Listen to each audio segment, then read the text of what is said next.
अंदर तशरीफ आवरी हो रही थी, उस वक्त तो बच्चे कत्ल हो रहे थे। रिवायत के मुताबिक तकरीबन बड़ी शान के साथ मिलाद हुए हैं। रिवायत के मुताबिक अब फ़िरौन बच रहा था मूसा से, जिससे बच रहा था वही जाकर उसके सर हुआ, उसी को वो पालता रहा, अपने दुश्मन को उसी ने उसका खात्मा कर दिया जाकर। बड़ी शान के साथ अल्लाह ने नबियों के मिलाद बयान फरमाए।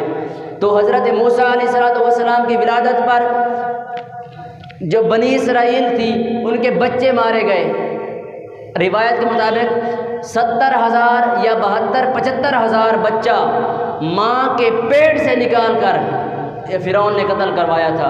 और जब आका अलैहिस्सलाम की विलादत थी, अल्लाह ने फरमाया जिब्रील किसी घर में जाकर झंडे लगा दो, ऐलान कर दो कि मैं अपने महबूब की विलादत कर रहा हूँ, आज कोई नहीं रोएगा, आज रोए ज़मीन पर खुशियाँ ही खुशियाँ होगी।